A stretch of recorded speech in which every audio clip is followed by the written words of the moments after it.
My name is Tina Meeks. I am 34 years old. I didn't see myself with the family of 5 that I have now. I honestly wanted to be the cool auntie who jet set all over the world. I had all of these goals and ambitions before I became a mom. Once I had my first son, it was more so just survival. I had my daughter, Zoe, in 2015. She came out of the womb just sure of what she wanted. And being able to see that in her, it reminded me of small pieces of me or things people used to say about me when I was younger. I lost pieces of that. Ooh. So I had to tap back into that for her. Tina Meeks joins us now from her Virginia home. Tina, you are one woman, but many will hear their story in your words and identify with what you are saying. When you say you lost pieces of yourself, what do you mean by that? Hi, and it was just that intro made me tear up like it wasn't my life.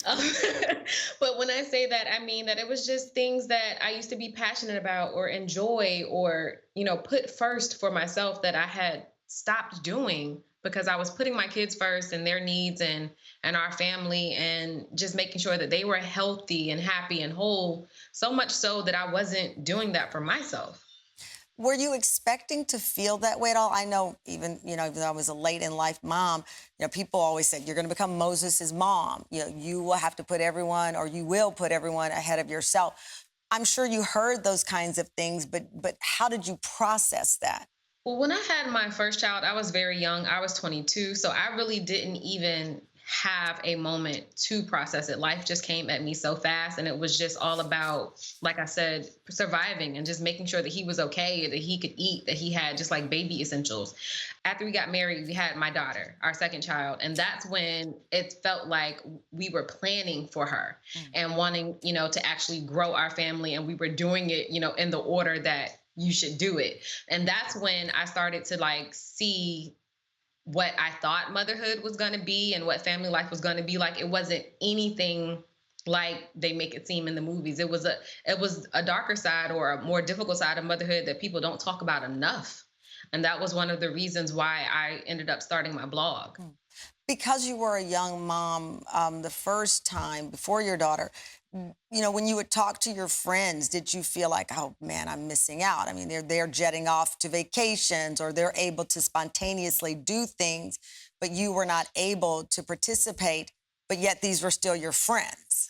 I was definitely the only friend that had a kid for years, and I missed out on a lot of trips, a lot of outings to the club or to dinner and things like that. There were a lot of things that they would still try to include me in, and I always joke that having one kid was a breeze because he would just be the baby at brunch, and he was like everybody's baby, everybody's favorite nephew.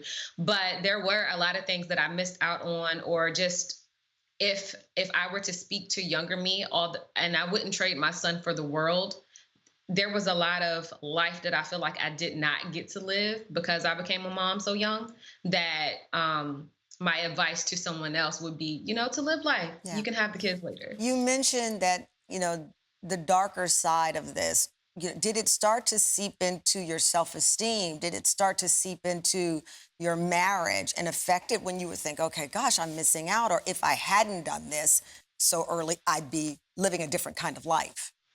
It did. Self-esteem, it absolutely affected my confidence. There's just so many things that changed about me with each baby. Things that are still changed that I'm still, learning to adjust to and get used to. But there have been moments that we have wanted to travel or to just go out to dinner or to just do almost anything. And it's like, we have to pause and consider where the kids are going to be, or if we can take them with us, or before. We live in Virginia now where our entire family is here. So we have a lot of helping hands. But prior to that, we lived out of state, completely away from all of our family and friends. So the idea of actually having a village was non-existent for us. And that's where things were probably the most tough, which is one of the many reasons why we ended up moving back closer to family. Also joining us is Tina's husband, James. Thank you, James, for joining us. How did it feel to hear Tina talk about losing those pieces of her identity, as I'm sure you thought you all were building a family? It was tough to hear it at first, because I did think we were building a family and we were growing, we were connected.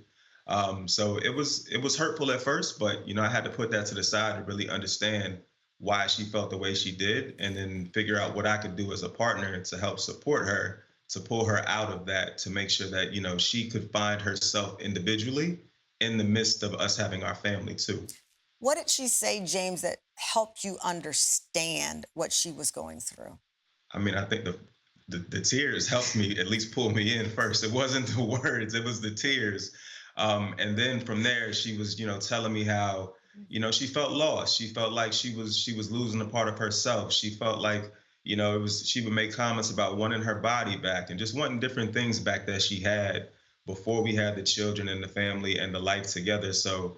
It was important for me to just really, empathize with what she was going through. I'm not a woman, I'm not a wife, so I can't fully, understand or experience that. But as her partner, who's somebody who's connected to her, I can feel when she's going through something. So it was just important to kind of figure out what the issues were and what I could do to be supportive.